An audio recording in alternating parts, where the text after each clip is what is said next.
Thank you. I'll stand and might be a while. I want to speak to you tonight about a campaign that I'm involved with, and I believe already last meeting Sean and Mark sort of briefed you a little bit about the campaign. It's to do with a former session commander of my own, member of Fleet Para, Corporal Stuart McLaughlin. I'll tell you what the campaign's about and then give you a bit of background so that you might decide as to whether this is something you want to support or not. There's a campaign at the moment called a campaign for formal recognition for Corporal Stuart McLaughlin. And basically what we're doing, myself, lots of former comrades of Corporal McLaughlin and his family, we're now trying to seek a retrospective award for him for his actions on Mount Longdon in the Falklands War 1982. This is not just a gang of his old mates thinking somebody's been hard done to, because as former soldiers we could all probably name people that should have got a medal in action and didn't, and it's the way the system works. We appreciate and accept that, and nobody wants to see medals handed out left, right and centre just because somebody perhaps didn't get something. I'll go into the background of why this is different to those sorts of cases in a second. It's also not a new campaign. This campaign's been going on for 32 years. And the reason it's been going on for 32 years is at the end of that battle, the Battle of Mount Longdon, 23 men, 47 wounded. Corporal McLaughlin was one of the fatalities that night. When the battalion returned, probably 95% of the battalion fully expected Corporal McLaughlin to receive a Victoria Cross. Such were his actions on the night. It actually turned out to receive nothing whatsoever. And as you can imagine, when the awards came out, there was a great deal of upset, anger, disappointment amongst the battalion.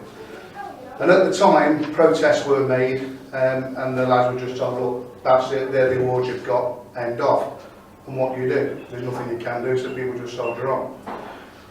In October of 1982, there was a memorial service in Aldershot Football Ground, and all the families and the battalions attended.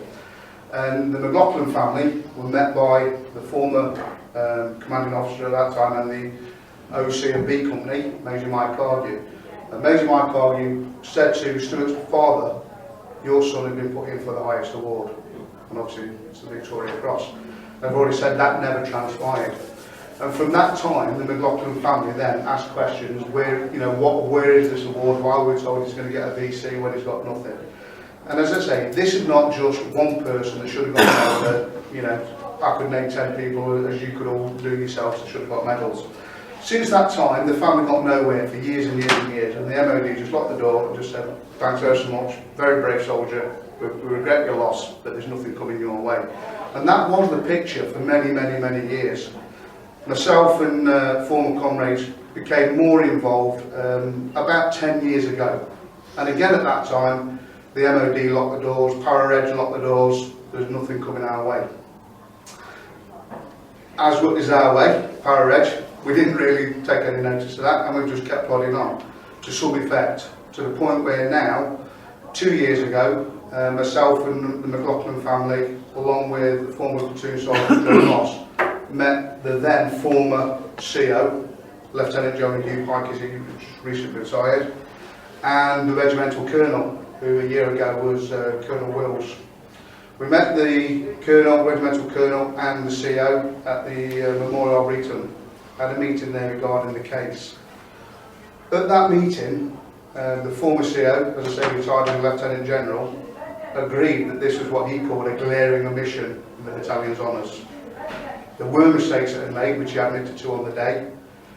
The regimental colonel described the actions of Corporal McLaughlin not only as being well known throughout the regiment. I'm sure the guy that would have come last week from Super Parachute Sergeant would have known his name. He actually said his actions are in the DNA of the Parachute Regiment today. People still... I went to the 30th Falklands anniversary in Aldershot, probably along with Sean. I was speaking to soldiers that weren't even born in 1982, and they were asking me if I served Corporal McLaughlin. Such is the sort of person that we're talking about. Following that meeting with the regimental colonel and with the former CO, the former CO then agreed that such was the omission in the battalion honours that he would actually take the unprecedented step of writing a new citation. He then took that citation to the Chief of the General Staff, General Sir Peter Wall, as the head of the British Army at the time. he said there is no system of retrospective award. It cannot be done. It's never been done.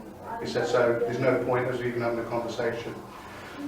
General came away, said absolutely not satisfied with that, and he went back to the CGS and said, look, this is a case that we need to look at. The Army needs to put in place some sort of system of review that doesn't exist. There is no appeal system. Again, the CGS said, look, he acknowledged, and I've seen documentation where he said this is an exceptionally brave soldier. He should have been awarded. He wasn't. We can't do anything about it. There is no facility within the system. From that meeting, the General then went away to the chairman of the Operational Honours and Awards Committee at the MOD, which is as high as you go. They are the people that look at your citation, they stamp it yes or no. He met with the chairman there, who agreed there was an omission, something went wrong in the system, however there is no facility for an appeal system. He did accept that he would speak to the family and perhaps explain the position, and I was able to attend that meeting myself with the Admiral.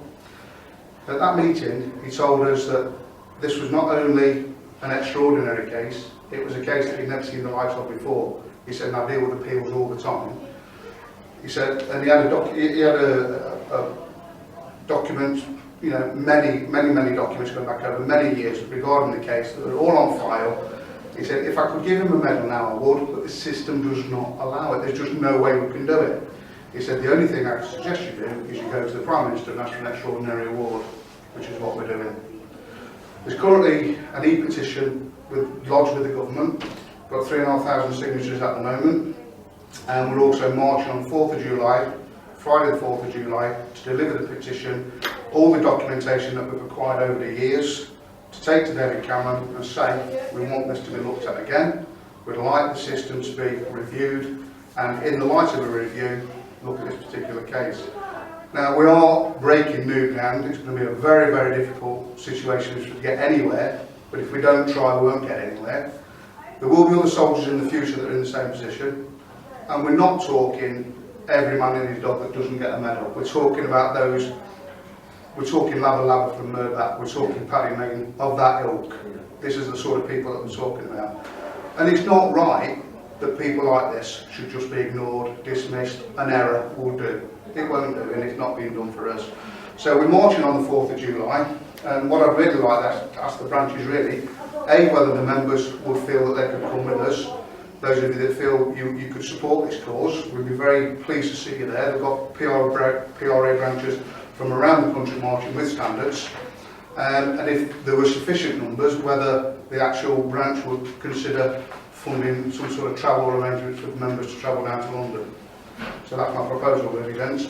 At the risk of taking any more time, I do have a copy of the new citation that the General wrote. I could either take another 2 minutes of your time and read it to you, or leave it available for people to look at through the night if you wish. Carry on. Carry on, I'd like to hear it.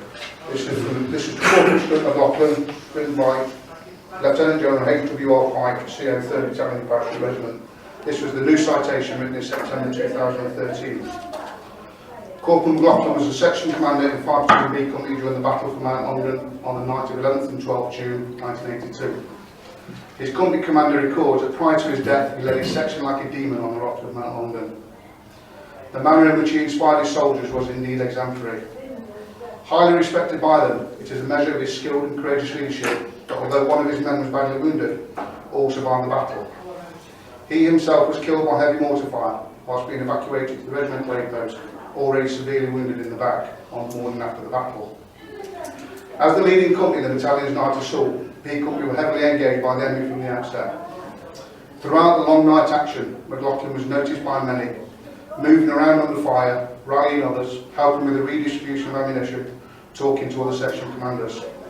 At one point, he ran under fire to pull a wounded man back into cover, grabbing his weapon. His example reassuring those around him that he did not seem fazed by anything, and that if they too were hit, he would get them back to relative safety. In another local action, he positioned his section along an embankment to bring suppressive fire to bear on an enemy gun position that was holding up 4 platoon on their left. However, the well-protected enemy fire continued to bear heavily on this platoon, and it was clear to McLaughlin that another approach was needed. This was very much the pattern of the night. Try one tactic, get held up, go around another way, and try again. McLaughlin realised it was the only time before the section incurred more casualties, so he shouted, I'll count 1, 2, 3, and we all go. About a minute later, he did the countdown, stood up in the middle of the fire, opened his arms with his rifle in his right hand, and shouted to the section, "Come on lads, I'm bulletproof, follow me." He then ran forward towards the gunfire, followed by the rest of the section, who all reached the cover of the rocks unscathed. Members of the section commented later it was the bravest thing they'd ever seen. During such engagements as these, McLaughlin was observed assisting another soldier under fire in open ground with his 84mm Cargill Stab anti-tank weapon, which misfired several times, after which McLaughlin grabbed a 66mm rocket launcher and neutralised the enemy bunker before assaulting it single-handed, using grenades and killing 3 of the enemy. Throughout B Company's phase of the battle for Mount Longdon, Corporal McLaughlin's influence and presence were consistently strong. Even after A Company had taken up the battle eastwards along the ridge, McLaughlin was seen bringing forward armfuls of belt ammunition and offering his support, despite being under constant fire from artillery and mortars based around Stanley. Greatly trusted by his men, Corporal McLaughlin's leadership throughout a terrible battle, of which his young soldiers had no previous experience, inspired confidence in all and sustained those who might otherwise have faltered.